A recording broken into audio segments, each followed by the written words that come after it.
الشيطان الرجيم. بسم الله الرحمن الرحيم.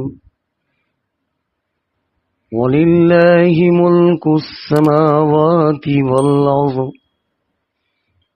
والله على كل شيء قدير.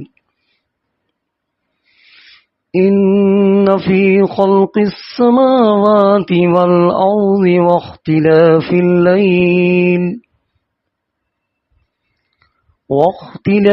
الليل والنهار لآيات لأولي الألباب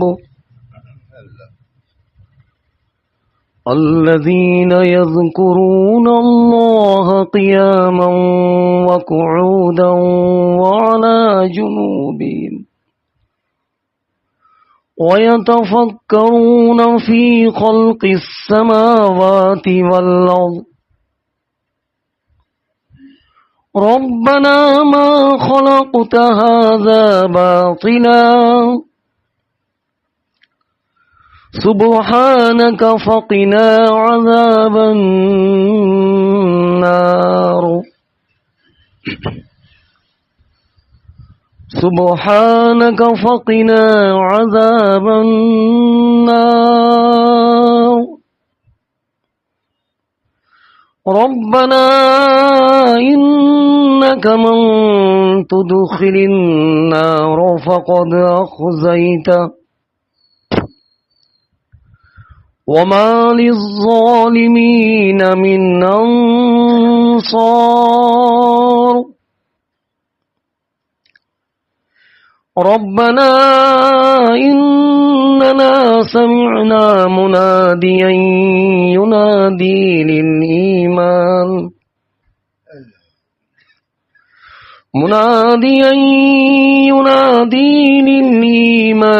أن آمنوا بربكم فآمنا. ربنا فاغفر لنا ذنوبنا وكفر عنا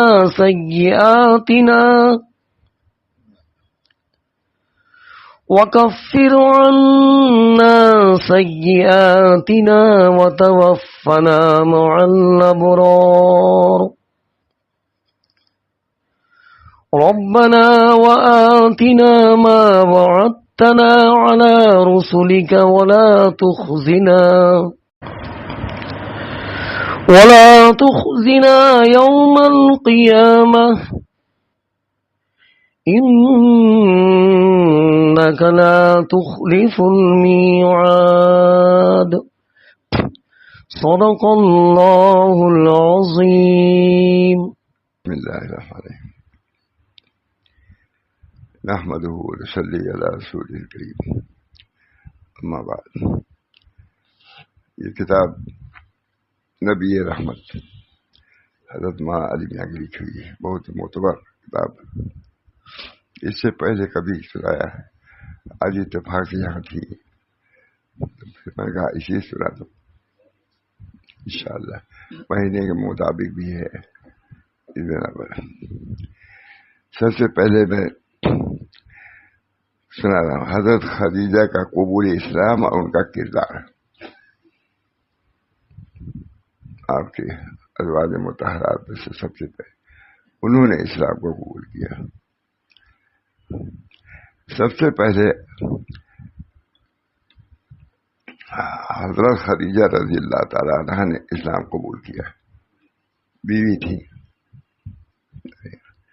رشتہ زوجیت کی وجہ سے ان کو آپ کی خدمت و رفاقت اور نصرت و اعانت کا خوب موقع ملا. بیوی تھی. حالانکہ بات یہ کہ عموماً نہیں موقع ملتا ہے، بیوی لوگ کو محروم ہی رہتی ہے. کہتے ہیں 3 آدمی کو فائدہ نہیں ہوتا، بیوی اور 3 ہے اس میں بیوی کا بھی ہے. لیکن یہاں دیکھیے بیوی زوجہ ابتدائی اور انہوں نے قبول کیا اسلام کو، جبکہ عام طور سے لوگوں نے قبول نہیں کیا تھا ابھی، لیکن بیوی نے سب سے پہلے قبول کیا. سب سے پہلے حضرت خدیجہ نے اسلام قبول کیا رضی اللہ تعالیٰ. رشتہ زوجیت کی وجہ سے ان کو آپ کی خدمت و رفاقت، نصرت و اعانت کا خوب موقع ملا، اور انہوں نے ہر موقع پر آپ کی پشت پناہی اور حمایت کی. لوگوں سے آپ کو جو تکلیفیں پہنچتی تھیں وہ ان کو ہمیشہ ہلکا کرنے کی کوشش کرتی اور آپ کی ہمت بڑھاتی تھی. نبی اکرم صلی اللہ علیہ وسلم کی ہمت ڈھارس بڑھاتی تھی. کتنی بڑی زبردست اللہ تعالیٰ کی شان. اس کے بعد حضرت علی رضی اللہ تعالیٰ عنہ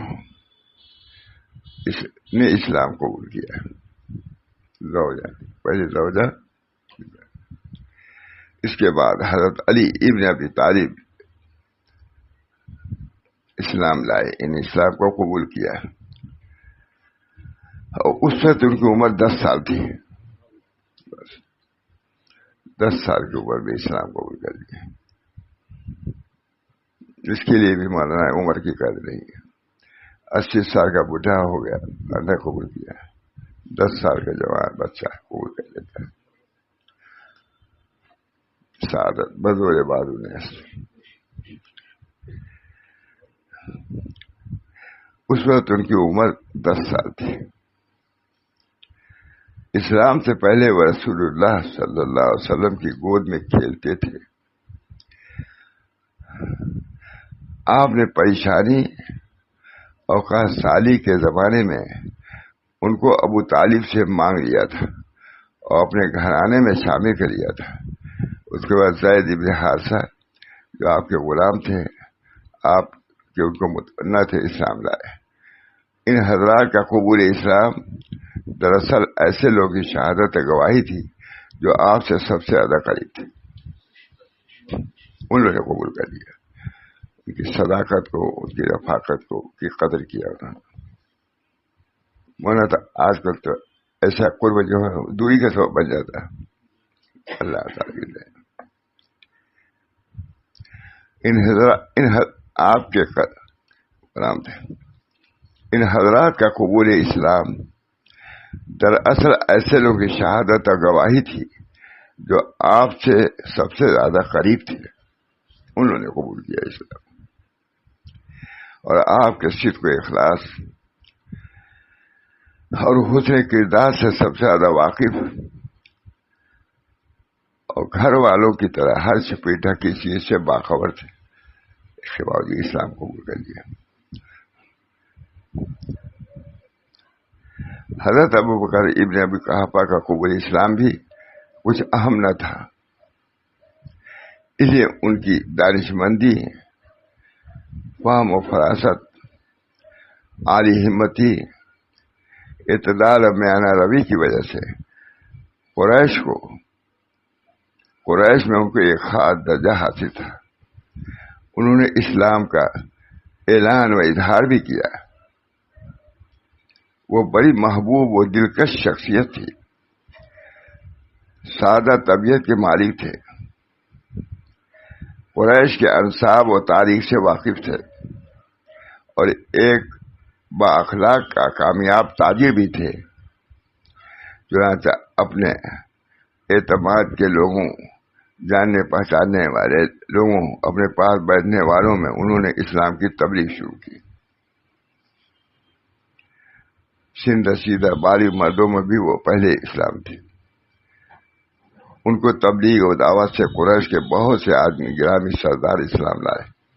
ان کی تبلیغ اللہ تعالیٰ ایسے لوگوں کو پیدا بھی کرتے ہیں، ان باتوں میں اثر ہوتا ہے، ان کے اخلاق سے لوگ متاثر ہوتے ہیں. اس کی بھی ضرورت ہوتی ہے ہمارا. جن میں عثمان ابن عفان، یہ لوگ مسلمان ہو گئے، جن میں عثمان ابن عفان، زبیر ابن عوام، عبد الرحمن ابن عوف اور حضرات. ان کے بعد ہی قریش کے بہت سے لوگ جن میں سے متعدد بڑی عزت و مرتبہ کے مالک تھے اسلام لائے. ان میں چند کے نام یہ ہے نام لائے. اس کے بعد لوگوں نے بڑی تعداد میں اسلام قبول کرنا شروع کر دیا. شریف لوگ اسلام لائے دیکھ کر کے یہ لوگ صاحب فہم بھی ہیں, صاحب اقتدار بھی ہیں. تب بھی حضور کو جو مان لیا تھا ہم لوگ ماننے میں کیا کسر رہ جاتی ہے. اللہ تعالیٰ جب اسلام کی دولت سے نوازنا چاہتا تو یہی سب باتیں آ جاتی ہیں. اس کے بعد لوگوں نے بڑی تعداد میں اسلام قبول کرنا شروع کیا. پوری جماعتیں پوری جماعتیں اور وفود اسلام لائے, اور ان میں عورت اور مرد دونوں ہوتے ہیں. یہاں تک کہ اسلام کا آوازہ مکہ کے فضائے آسمانی میں بلند ہو گیا.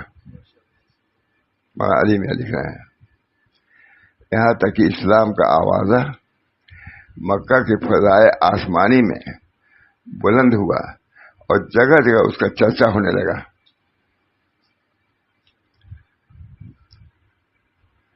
کوہ صفا پر پہلا اعلان. ابتدا میں رسول اللہ صلی اللہ علیہ وسلم دعوت و تبلیغ کے اس کام کو چھپا کر کرتے رہے, اور 3 سال اس حال میں گزر گئے. 3 سال پوشیدہ طور سے دعوت کام کرتے رہے. معلوم ہے کہ اس میں بھی اگر فہم سے کام لیا جائے تو زیادہ بہتر ہے. کم مناسب ہے کم نامناسب, اس کو بھی دیکھنا چاہیے.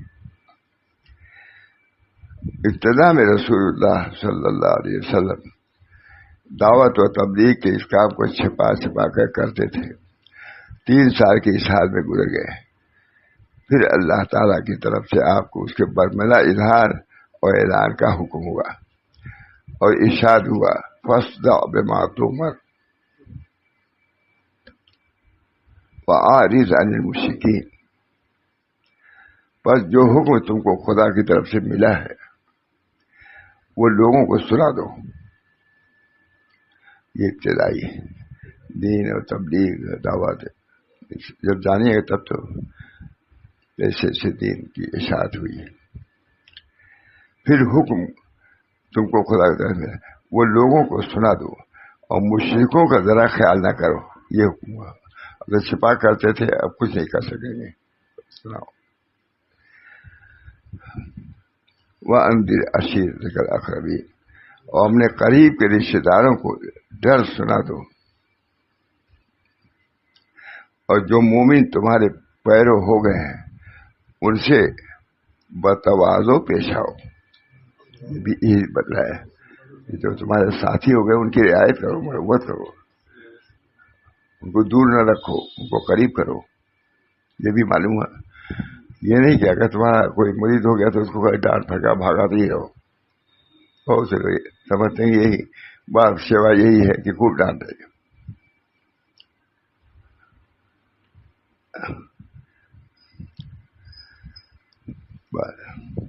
اور اپنے قریب کے رشتے داروں کو ڈر سنا دو. اور جو مومن تمہارے پیر ہو گئے ان سے بتواضع پیش آؤ. تمہارے غلام نہیں ہیں, وہ بھی مومن ہو کے آئے ہیں, جو ان کا بھی اعتبار قائم رکھو. بڑی بات. وقل انی انا نذیر مبین. اور کہہ دو کہ میں تو علانیہ ڈر سنانے والوں میں سے ہوں. اس حکم کے بعد رسول اللہ صلی اللہ علیہ وسلم کوہ صفا کی چوٹی پر چڑھے. ابتدائی تبلیغ دعوت معلوم ہونا چاہیے نہیں.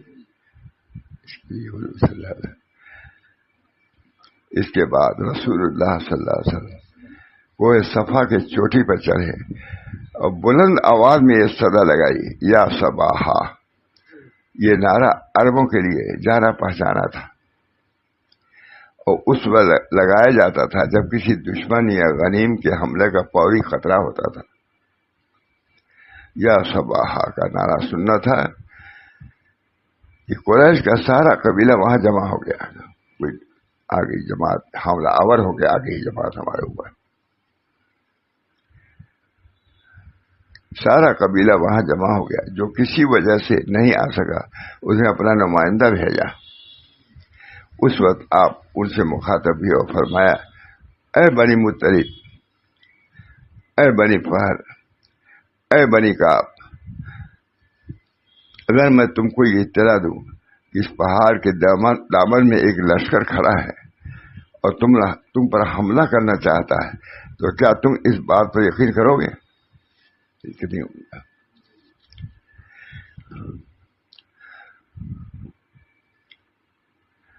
فرماتے ہیں علی میں عرب حقیقت پسند اور عملی لوگ تھے. علی میں لکھ رہے ہیں عرب حقیقت پسند اور عملی لوگ تھے. انہوں نے ایک شخص میں سچائی، امانت، دیانت اور خیرخواہی کا بارہا تجربہ کیا تھا. جب انہوں نے دیکھا کہ یہ شخص اس کے متعلق اب تک ان کی یہ رائے رہی ہے، پہاڑ کی چوٹی پہ کھڑا ہے، سب سمجھتے تھے کہ بہت سچے آدمی ہیں، غلط بات نہیں کہتے، وہ کھڑا ہے پہاڑ کی چوٹی پر اور پہاڑ کی دوسری طرف بھی اس کی نظر ہے، وہ صرف اپنے سامنے کی چیز دیکھ رہے ہیں. تو ان کی ذہانت، انصاف پسندی اور امین و صادق مخبر کی اطلاع و خیر نے ان کی رہنمائی کی اور ان سب نے کہا ہم یقین کرتے ہیں کہ آپ سچے ہیں. نہیں تبلیغ کا بھی ایک ڈھنگ بتلایا، وہ نے یوں نہیں ٹپنے ہی شروع کر دیا، غور خور کیا کہ کس طرح ہم تبلیغ کریں یہ تبلیغ نافع ثابت ہو. دعوت و تربیت کے حکیمانہ انداز. جب یہ فطری ابتدائی مرحلے طے ہوئے اور سننے والوں کے اعتماد و یقین کا علم ہو گیا تو رسول اللہ صلی اللہ علیہ وسلم نے ارشاد فرمایا وَإِنِّي نَذِيرٌ لَكُمْ بَيْنَ يَدَيْ عَذَابٍ شَدِيدٍ. تو یہ سمجھو کہ میں تم کو ایک سخت عذاب سے ڈرانے اور آگاہ کرنے آیا ہوں جو تمہارے سامنے کھڑا ہے. پورا اعتماد ہو گیا، یہ سچا آدمی ہے. تب اس کے بعد یہ اعلان کیا. مجھے دکھلانے تبلیغ کا انداز یہ نہیں کہ اللہ تب کوئی چیز کہہ دیا، بلکہ آزمایا ان کو کہ ہماری اپنا اعتماد قائم کیا. بہت سی باتوں میں دیکھا کہ یہ سچے ہیں تو اس معاملے میں جھوٹ کیوں بولیں گے، یہ ذہن میں ڈالا. تاکہ کام کرنے والوں کو عقل سے کام لینے کی ضرورت ہے کہ نہیں. ایسی بات کرو جس سے دعوت کو قبول کریں لوگ، ایسی بات نہ کہو جس سے دعوت سے متاثر ہوں لوگ. نبی کو حکم. یہ دراصل منصب نبوت کی صحیح تعریف نشان وہی تھی اور غیبی حقائق اور وہبی علوم میں نبوت کو جو خصوصیت اور انفرادیت حاصل ہے اس کی بڑی حکمت و بلاغت کے ساتھ ترجمانی جس کی نظیر ہم کو مذہب اور نبوت کے تاریخ میں نہیں ملتی. واقعہ یہ ہے کہ اس سے مختصر و آسان طریقہ، زیادہ قابل فہم و واضح پیرائے بیان کوئی نہیں ہو سکتا تھا. یعنی حضور نے جو طریقہ اختیار کیا ہے اس سے بڑھ کر کے دلچسپ اور دل فریب متوجہ کرنے والا کوئی طریقہ نہیں تھا جو حضور صلی اللہ علیہ وسلم نے اختیار کیا. معلوم ہوا کہ دعوت اور تبلیغ کے کام میں بھی فہم و فراست کی بھی ضرورت ہے. مصری عالم نے لکھا کہ ایسا نہ کرو، کوئی شخص کھال لیے جا رہا ہے کھیت میں اور تم کہو کہ یہ دعوت کی بات سنو، کہا حل چھوڑ کر کے تم پٹائی کرے گا. وہ ایسا کرو کہ وہ سنے. ایسے وقت میں یتخولنا بالموعظت. حضور صلی اللہ علیہ وسلم موعظت میں وقت کا انتخاب فرماتے تھے. علامہ عبداللطیف خبری لکھتے ہیں یتخولنا بالموعظت. موعظت میں حضور صلی اللہ علیہ وسلم وقت کا انتخاب فرماتے. کب یہ قبول کرے گا دعوت کو؟ ایسے وقت میں نہ کرو جس کی وجہ سے دعوت تمہاری بیکار ہو جائے، بلکہ اس پر لعن طعن کی جائے. سب سکھایا حضور صلی اللہ علیہ وسلم. یہ سنتے ہی مجمع پہ خاموشی چھا گئی. لیکن ابو لہب نے کہا سارے دن تمہارے لیے خرابی ہو، کیا صرف یہی کہنے کے لیے تم نے ہم سب کو بلایا تھا؟ بہت اچھا ہے، ابتدائی سب چیزیں نقل کیا ہے. اللہ تعالی ہم سب لوگ ان کتابوں کو پڑھنے کی، عبرت حاصل کرنے کی، نصیحت حاصل کرنے کی توفیق دے.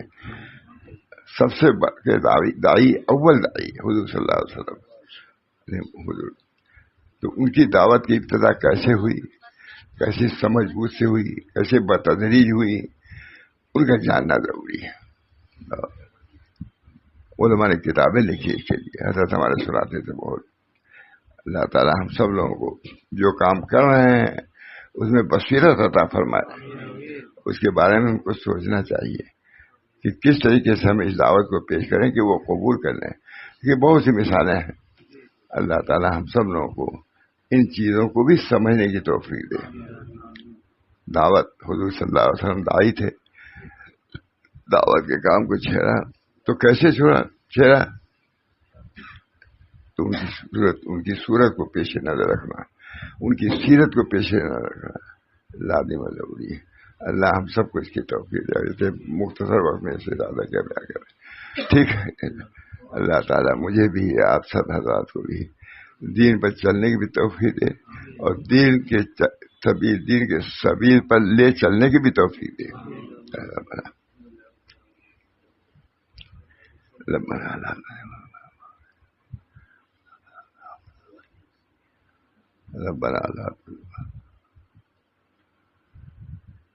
اللہ تعالیٰ ہم سب لوگوں کو صحیح معنوں میں مسلمان بنائے، مسلمانی اخلاق سے متصف فرمائے. ہمارے معاملات اسلامی ہوں، اخلاق ہمارے ایمانی ہوں، نبوی ہوں. اللہ تعالیٰ ہم سب کو اسی توفیق میں ربنا تقبل منا انک انت السمیع العلیم برحمتک یا ارحم الراحمین، محمد سیدنا نبی صلی اللہ علیہ وسلم.